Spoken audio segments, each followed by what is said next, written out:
Welcome back to the Us versus Them channel. I'm your host Vince, and we're going to break down the next fight for the upcoming fight night this weekend. This is going to be Azamat Bekoev versus Yousri Belgaroui. Bekoev is sitting at a minus 295 favorite, and Belgaroui is sitting at a plus 240 underdog. Before we get into the breakdown, if I can just remind you guys to like the video, subscribe to the channel, all that bullshit. That really helps, and that's kind of the reassurance we're looking for because we do put a lot of effort into this channel. But we appreciate you guys for watching, so thanks. This fight's clear as day as far as breaking it down. I mean, if you do any film study at all on these guys, you're going to quickly see that, any research at all on Belgaroui, you're going to see, all right, it was kickboxing background, former opponent in kickboxing to Izzy. He lost the fight to Izzy. Former opponent to Alex Pierre when he was doing kickboxing. He's 1-2 with Pierre, so he actually has a decision win over Pierre in kickboxing. So when you translate his caliber of striking or in kickboxing to MMA, he's really fucking high level right when he hits the ground. So if this fight is on the feet, him being, 5 inches taller and 7 more inches in reach advantage, and obviously the big kickboxing advantage, if this fight's on the feet, he's absolutely going to pick Bekoev apart. Then on the other hand, you got Azamat Bekoev.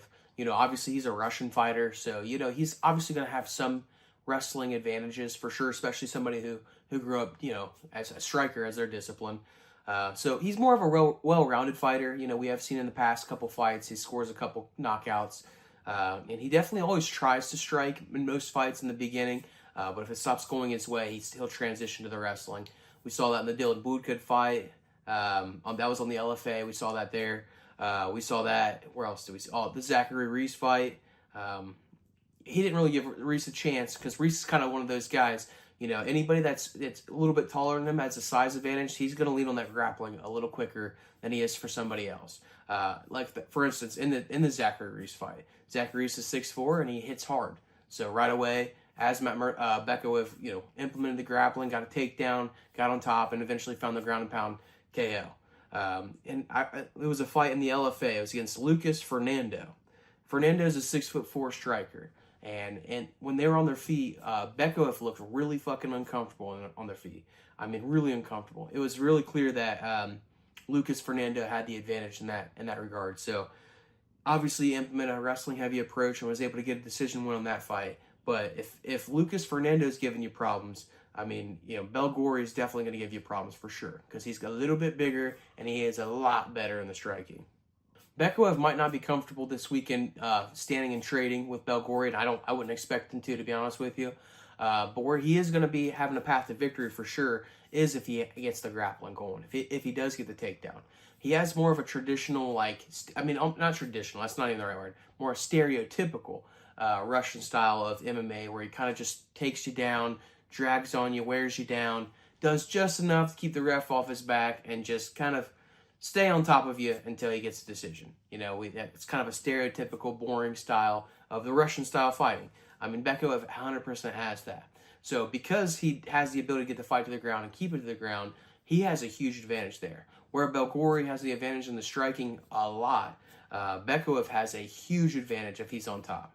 For my official prediction, I'm going to go with Bekoev, a little bit reluctantly, to be honest with you. I don't have a whole lot of confidence in the pick, but, if he just can find 2 takedowns in the fight in different rounds and not get knocked out, he's 100% winning this fight. There's just no way around it.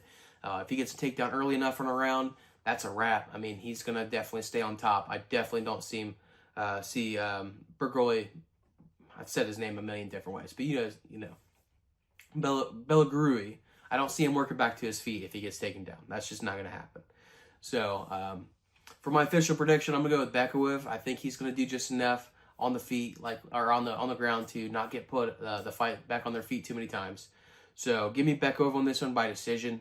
That prop is sitting at plus 290 right now, and I don't see a lot of value in that because Bekoev could score a TKO, ground and pound potentially. He could obviously get the decision like we're calling, and he could get a submission too because he's going to have a grappling advantage. So it can really go one of 3 ways for him. But the Belgaroui knockout prop, that's sitting at plus 430 right now, and that's pretty much his one true path to victory, and it's definitely a real path to victory. So I see a lot more value in that than any of the Bekoev method of victory picks. that's all I got for you guys in the breakdown. Stop by for the next video. The next video, we're going to give you the official parlay for the fights this weekend. I'm always really excited to give you guys that. And we're definitely going to smack this weekend. I see a lot of really good opportunities. A lot of long shots that I think is always worth sprinkling something on. So we're going to kind of build our parlays around those. And like I said, I'm just excited to get that to you guys. So that's all I got for you guys. I'm done rambling. I'm the fuck out of here.